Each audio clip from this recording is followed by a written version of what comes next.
Sentei-me na cama, a porta do banheiro estava aberta, vi algo espreitando, algo dentro do espelho espreitava com as mãos coladas no vidro. Levantei correndo e a única coisa que consegui fazer foi fechar a porta.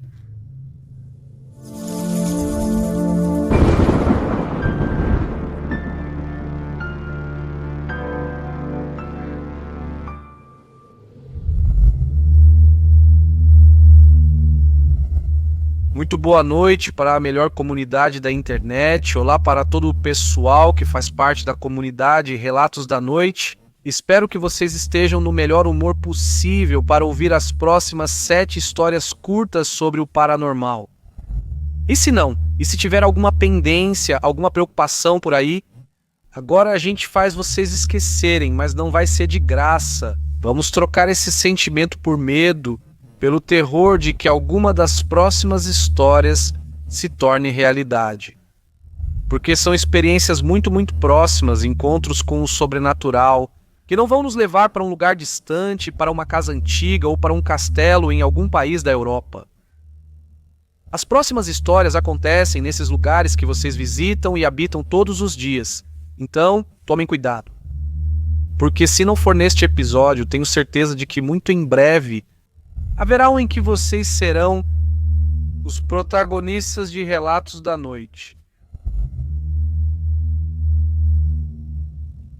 Olá, comunidade. Eu sou do município de Neucalpan, mas trabalho na cidade do México, para onde preciso me deslocar todos os dias. Por isso eu uso o transporte público, e especificamente o micro-ônibus para a última parte do meu trajeto. Para quem não sabe, um micro-ônibus é uma espécie de ônibus pequeno, um tamanho que é usado quase em todas as grandes cidades, mas que em cada lugar acho que é chamado de um jeito diferente. Aqui, o perigoso, com esses em particular, é que eles são dirigidos em alta velocidade para disputar os passageiros entre si. Mas a gente se acostuma com os pulos, freadas e curvas acentuadas. Lembro que foi numa segunda-feira, uma época de muito trabalho no escritório. Saí tarde, corri para pegar o metrô e depois o ônibus, apressada para chegar em casa. Já era muito tarde e eu mal ia conseguir dormir um pouco. Daqui a algumas horas, levantar, tomar banho e tentar chegar pontualmente de novo? Repetir meu dia. Pensei nisso no micro-ônibus, cansado por aquele dia e cansado pelo que viria no dia seguinte, percebi que o ônibus já estava quase vazio. Fui quase até o fim da linha, então viajar nesse horário já é quase normal. Mas dessa vez tinha algo que eu não gostava, algo que começava a me incomodar. Percebi que, pelo espelho, o motorista ficava olhando para mim o tempo todo. Procurei entre minhas coisas. Eu não estava com o spray de pimenta, que ficou anos na bolsa sem uso. Vai saber quando foi que eu tirei ele. Então desceu um senhor que estava sentado atrás do motorista e ele não parava de me olhar pelo retrovisor. Eu estava sentada mais ou menos no meio do ônibus, virei rapidamente para olhar ao meu redor e só restava mais uma passageira. Na última fileira, encostada na janela, uma senhora idosa. Ela não ia ser de muita ajuda, mas mesmo assim me sentei de lado e fiquei olhando de canto de olho, esperando que ela não se levantasse e pedisse para descer, porque então eu não sabia o que ia fazer. Descer eu também com ela, no meio de uma rua que eu não conhecia. Ei, moça, se quiser, chega mais pra cá, disse de repente o motorista. Isso me deu arrepios e eu disse que estava tudo bem, que já eu ia descer.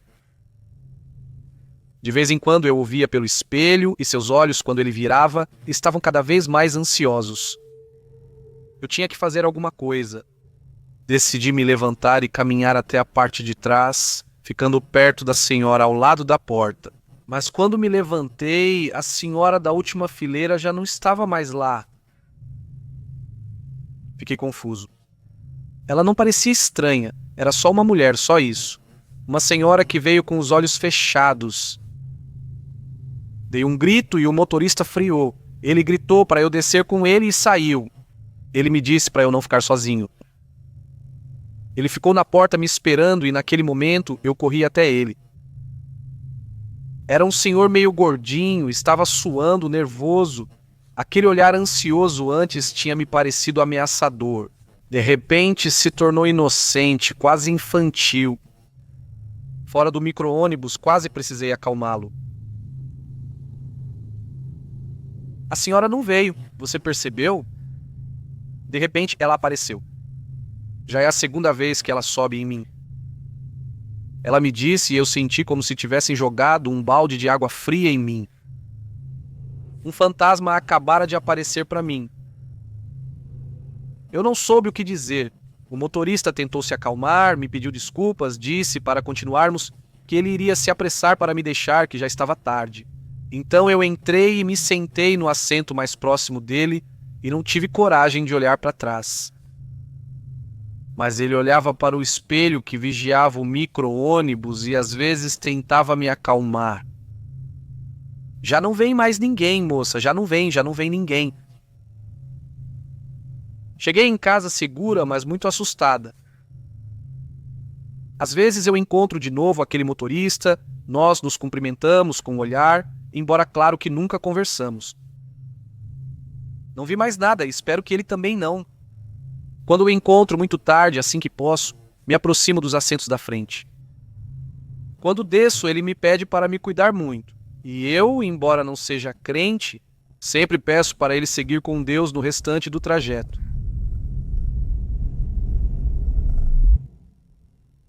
Quando terminei o ensino médio, procurei trabalho em vários lugares para ajudar em casa. Acabei encontrando em um motel, onde depois percebi que quase ninguém queria trabalhar. Quando cheguei no meu primeiro dia, percebemos que uma senhora estava nos treinando a 3 pessoas novas, que ajudariam no turno da noite. Um rapaz, Benny, uma garota chamada Reina e eu. Era um motel de passagem, desses que se paga por hora, no meio de um boulevard, muito movimentado durante o dia, mas muito solitário à noite. Só havia um posto de gasolina a 100 metros do motel.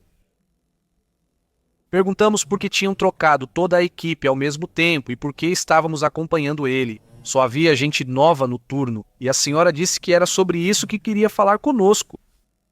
E é que em um dos quartos tinha acontecido algo muito feio, algo terrível, um crime. Esse quarto, o 45, não podia ser ocupado. Mesmo que alguma vez o hotel ficasse lotado, entendemos, e até certo ponto era óbvio. Talvez ainda fosse uma cena de crime e precisasse ser investigado. Então começamos o turno com a maior normalidade que conseguimos. Somente 2 quartos estavam ocupados. A senhora responsável se aproximou de repente para me dizer que ia sair um pouco, que voltava em algumas horas. Como eu não sabia como funcionava e achei normal, aceitei e não desconfiei. Antes de sair, ela lembrou que não havia equipe de limpeza e que Benny precisava verificar os quartos desocupados e que Reina e eu permanecêssemos na entrada. No caixa, Reina e eu começamos a conversar. Benny fez todas as tarefas e depois se aproximou de nós. Tudo estava muito chato, tínhamos uma vista dali, só para um pedaço daquele bulevar deserto, no meio do nada, onde já não passava absolutamente ninguém. O telefone tocou. De um dos quartos ocupados, nos pediram um par de cervejas. A voz parecia muito jovem. Era um rapaz. Quase nervoso, Benny levou para ele. Continuamos assim por quase mais 1 hora, entediados, conversando sobre o que nos levou àquele lugar, a acabar trabalhando em um motel. Nossas histórias, embora diferentes, tinham situações suficientemente parecidas para nos entendermos bem, para termos empatia. O telefone tocou de novo. O rapaz, nervoso, nos pediu mais algumas cervejas. Ele parecia ainda mais ansioso do que da vez anterior. Reina decidiu levá-las, mesmo não sendo sua vez. Quando voltou, Reina parecia divertida e disse que viu o rapaz e seu acompanhante, uma mulher bem mais velha que ele. Disse que ele parecia tímido e nervoso, como se fosse a primeira vez dele em um lugar assim. Benny e eu ríamos, mesmo tendo quase a idade do garoto. O telefone tocou novamente. Rimos achando que o garoto pediria outra cerveja e Reina respondeu.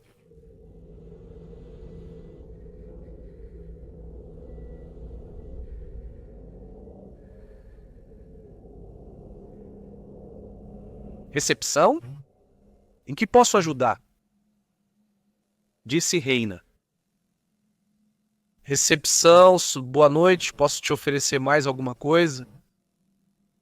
Reina repetiu sorrindo, pensando em como aquele rapaz devia estar nervoso. Mas vi que a luz que se acendia não era do mesmo quarto. O identificador mostrava que falavam conosco do quarto 45. Ele sinalizou para a Reina ver. Benny estava lá com a gente. Estávamos tão calados que todos conseguimos ouvir a respiração na linha.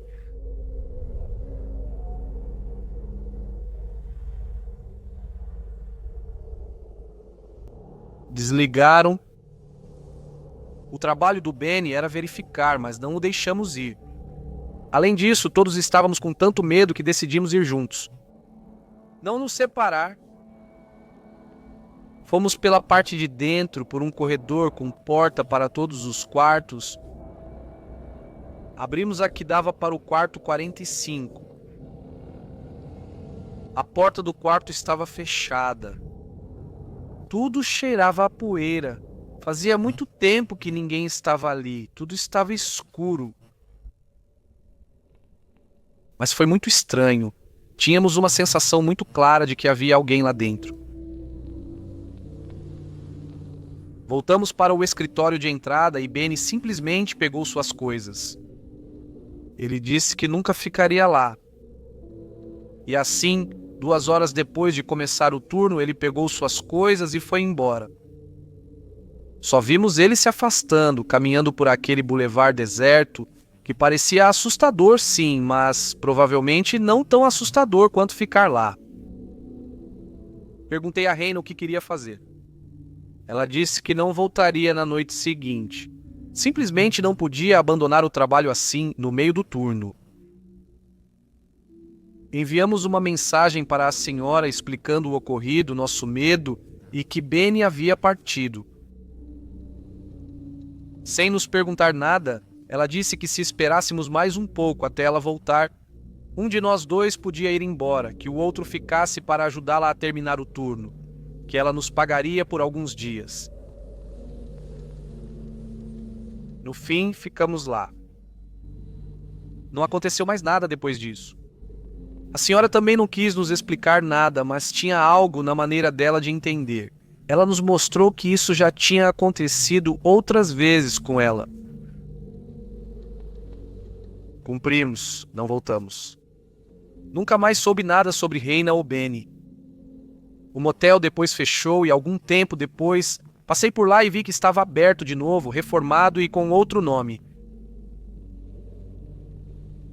Vocês, comunidade, vocês acham que essas manifestações vão desaparecer com o tempo ou que ainda se sente algo estranho lá? Que ainda aconteça algo no quarto 45?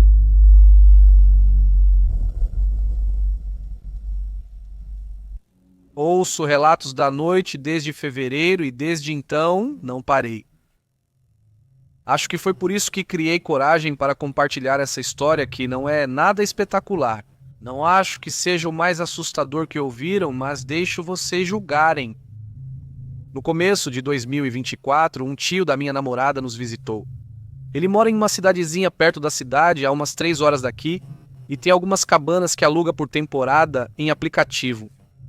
Nessa visita, antes de ir ao aeroporto, pois ele ficaria fora do país por meses, ele deixou as chaves de uma dessas cabanas para eles. Disse que podiam ir quando quisessem, que não tinha aquecimento naquele momento, e por isso não estava oferecendo para turistas no Airbnb. Naquela época, eu estava passando por uma fase difícil, tinha que entregar um projeto muito importante no trabalho, mas não conseguia me concentrar. Morava com 2 colegas de quarto com quem eu não me dava bem e discutíamos o tempo todo.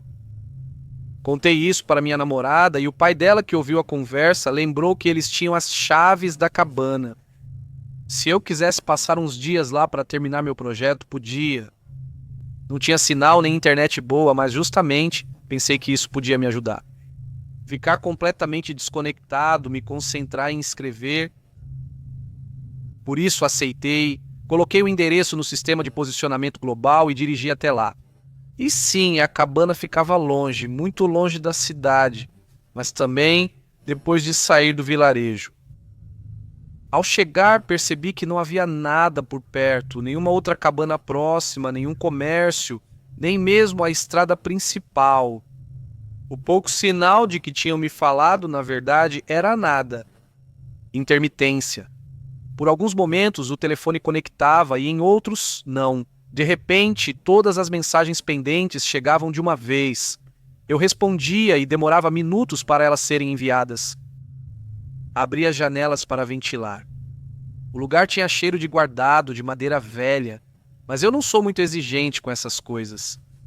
Assim que me instalei, liguei o computador e tentei trabalhar.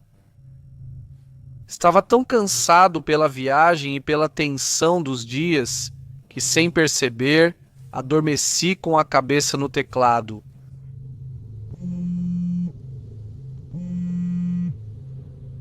Até que meu telefone tocou. Era um número desconhecido. Hesitei por um segundo, mas atendi e ouvi uma voz muito estranha que bem devagar me disse: Não se esqueça de fechar as janelas. Senti um frio percorrendo minhas costas, virei. As janelas ainda estavam abertas, levantei e fechei imediatamente, mas não entendi nada. Quem tinha me chamado?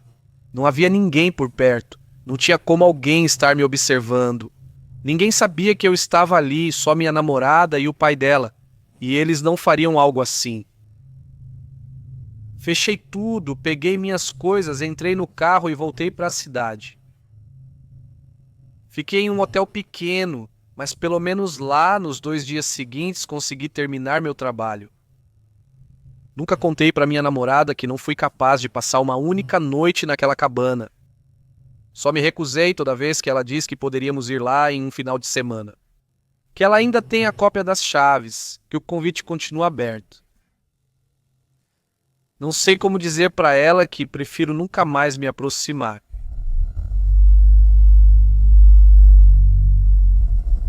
Olá, comunidade! Já contei algumas histórias aqui e uma delas saiu no programa em 2020 durante a pandemia. Isso que quero contar para vocês aconteceu um pouco depois. Dormimos na casa de uma prima da minha mãe devido a uma emergência familiar. Não era longe, mas imprevistos nos fizeram ficar com familiares. Já estava muito tarde e decidiram que era melhor a gente ficar por ali mesmo, na rua de trás, naquela casa. Fiquei de dormir no quarto das crianças que naquela noite não estavam lá. Mandaram eu me acomodar ali e disseram que minha mãe estava no quarto ao lado caso eu precisasse de algo. O quarto estava bom, mas tinha algo que eu não gostava nem um pouco. A janela dava para os fundos de uma igreja cristã. Era um pátio bem pequeno, com um pouco de grama seca e uma grade. Fechei as cortinas grossas e escuras, bloqueando toda a luz, daquelas blackout. Eu não gosto delas. Me incomoda quando amanhece e não vejo a luz, mas preferia fechar os olhos a encarar aquele cenário que por algum motivo me deixava desconfortável. Tem algo nas igrejas todas de qualquer religião que à noite me dão medo. Esse contraste. De dia cheias de gente, de celebração a Deus. Me parecia que à noite solitárias, elas se tornavam o contrário. Enfim, coisas da minha cabeça. Mas fechei a janela, apaguei a luz e tentei dormir.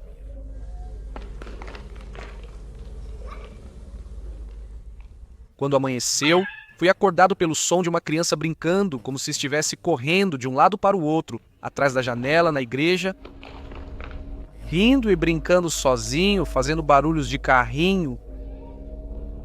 Eu estava deitado, mas ainda estava com os olhos fechados, não queria abri-los. Só queria voltar a dormir, mas a criança não parava de fazer barulho. Tchumi, maldito moleque, sempre com as suas coisas. De repente, ouvi uma mulher se aproximando. Ela começou a brigar com ele, primeiro baixinho e depois mais alto. Ela estava brigando feio com ele, gritando, e depois ouviram-se pancadas. Fiquei com raiva, levantei da cama e abri a cortina. Eu queria que aquela mulher visse que alguém estava ouvindo ela, que soubesse que não estava sozinha, que parasse. Cala a boca, moleque, maldito, maldito moleque, maldito moleque. Mas assim que toquei a cortina, assim que a levantava, tudo desabou, não se ouvia nada. Quando abri a cortina, percebi que ainda era noite. Na minha frente estava aquele pátio atrás da igreja completamente escuro. Não havia absolutamente ninguém ali. Fui direto para o quarto da minha mãe, não disse nada, só pedi se eu podia ficar com ela, e mesmo assim, minha mãe não me perguntou nada. No dia seguinte, ela me disse que não gostava de dormir naquela casa, que sempre sentia umas vibrações estranhas lá. Só então eu contei para ela. Minha mãe me disse que, em certos lugares, algumas noites dá para ouvir as vozes dos mortos. Obrigado por continuarem aqui, comunidade. E não se esqueçam de comentar aqui e nas redes sociais se vocês também gostam de contos curtos. Nós gostamos muito de histórias com muita informação, histórias que nos permitem conhecer bem uma família, um povo, um momento no tempo. Mas de vez em quando também é interessante dar espaço para essas que vão direto ao ponto, que são diretas. Então, também se você tiver uma assim, não hesite em compartilhar. Lembrem-se de que todas as suas histórias são bem-vindas. Por enquanto, o intervalo acabou. É hora de continuar porque ainda restam mais 2 histórias. Esta noite... Olá, comunidade. Primeira vez que compartilho algo com vocês. Tenho 20 anos, mas o que vou contar aconteceu quando eu tinha 10. Nunca esqueci nem um pouco. É daquelas coisas que ficam marcadas, mesmo que ninguém mais fale sobre isso depois. Naquela época, eu morava com meus pais e com minha irmã mais nova, Ingrid.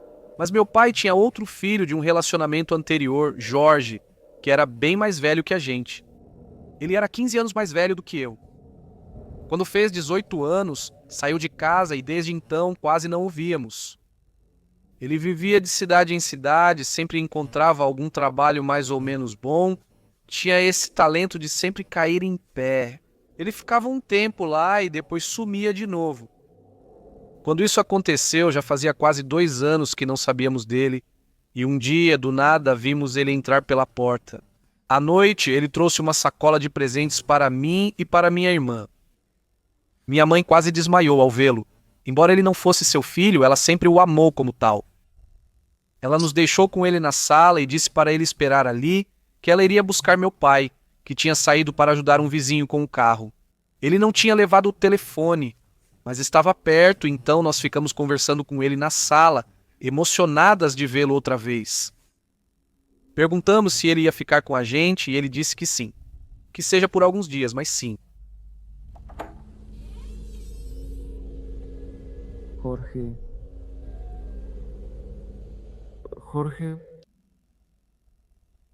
Ouvimos uma voz que nunca tínhamos ouvido antes. Claríssima, vinha do 2º andar. A voz vinha do quarto vazio dos meus pais.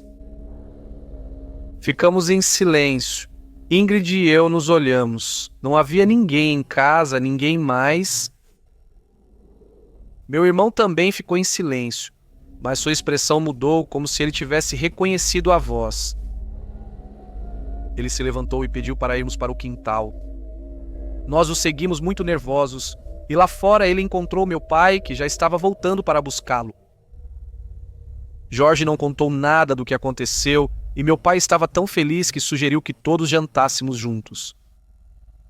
Ele foi comprar o frango que gostava quando criança. Depois do jantar, Jorge disse que ia dormir na sala e que nos veria de manhã, mas ele não ficou. Em algum momento da madrugada, ele foi embora. Ele não deixou bilhete, não disse nada, só foi embora. Ele não tem redes sociais. Desde então, só o vi mais 2 vezes. Como não moro mais com meus pais, fica cada vez mais difícil nos encontrarmos. Mas algum dia eu vou fazer isso. Algum dia eu vou perguntar para ele sobre aquela voz, sobre aquilo que ouvimos, sobre o motivo de eu chamá-lo pelo nome dele. Porque Ingrid e eu ouvimos, nós duas ouvimos, ou conversamos sobre isso de vez em quando e agora queremos compartilhar essa lembrança com vocês. Sabemos que foi real.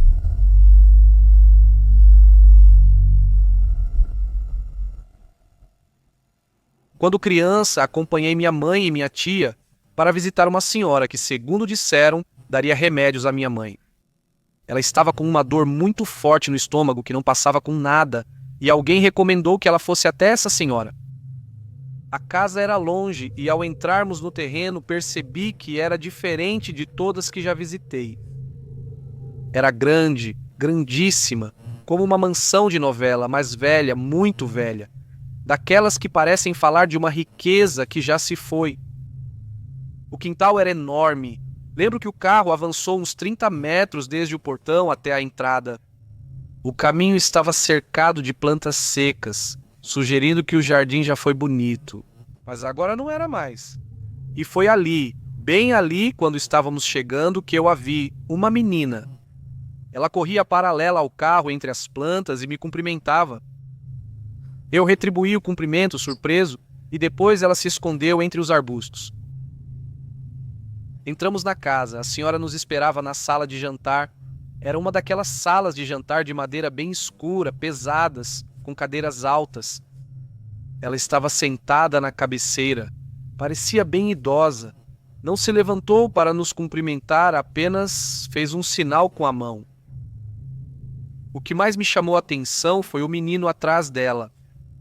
Um menino de uns 12 anos, muito branco e alto, mas com rosto de criança. Ele estava parado bem atrás da cadeira, como se estivesse cuidando dela.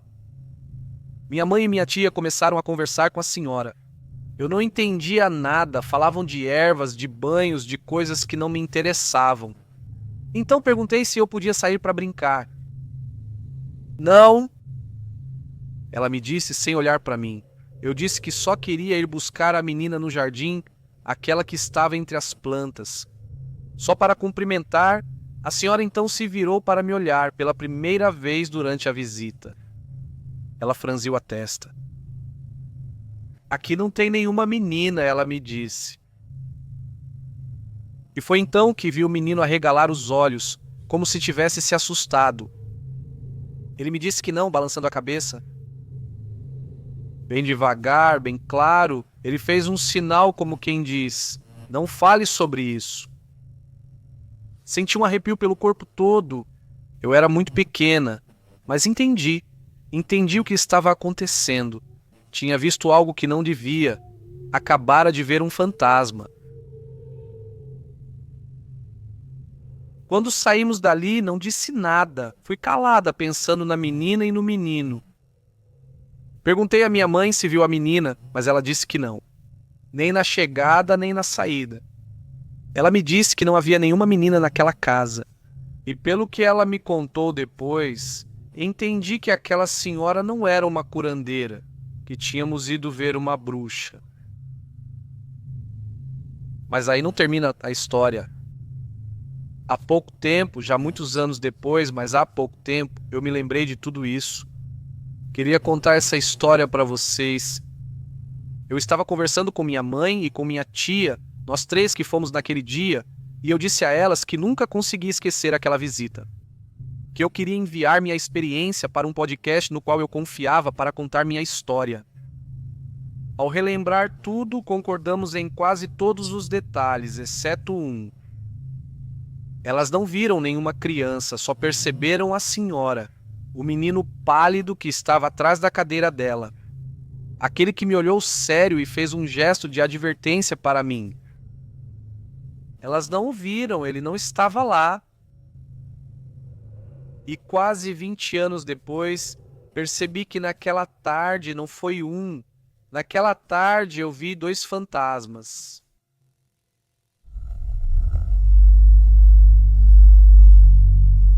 Olá, comunidade. É a primeira vez que escrevo para vocês.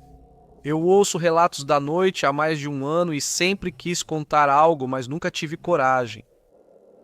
Essa história aconteceu comigo há pouco tempo, foi muito breve, mas até agora não consegui encontrar uma explicação para ela. E mesmo que o objeto que eu acho que provocou isso já não esteja mais aqui, não paro de pensar que talvez não fosse esse objeto em si que estava errado, mas sim este lugar. De onde estou escrevendo para vocês, quero ver o que vocês acham. Tudo começou com minha filha, ela tem 7 anos. É uma menina muito boa, tranquila, muito imaginativa, mas muito bondosa. Nunca tive medo de ficar sozinha. Ela sempre ficava no quarto, brincava e dormia bem. De repente, passou a falar coisas estranhas. Primeiro, ela não quis levar isso a sério. Ela me dizia que não queria ir ao banheiro sozinha, que não queria escovar os dentes lá, que era melhor fazer isso no meu quarto. Achei que era preguiça para evitar escovar os dentes, mas já tinha acontecido mais de uma vez. Já era todas as noites, ela levava sua escova, seu copo, sua pasta, tudo, e entrava no meu banheiro. Perguntei para ela o que estava acontecendo. Ela me disse que o reflexo dela falava coisas feias para ela no espelho. Eu disse para ela que isso era impossível, que um reflexo não pode falar. Provavelmente ela sonhou ou imaginou. Mas ela não me dava atenção, como se minhas palavras não fizessem sentido. Mas depois ela começou a dormir mal, acordava de madrugada, ia para a minha cama comigo. Logo ela passou a dormir lá sempre, levando cobertor, bonecos, e não queria mais voltar ao seu quarto. Eu queria acalmá-la, então disse que naquela noite eu ia dormir com ela, que ela ia ver que não ia acontecer nada, e foi o que eu fiz. Naquela noite, deitei ao lado dela na caminha dela. Ela adormeceu muito rápido. Eu também fui pegando no sono, mas algo me acordou.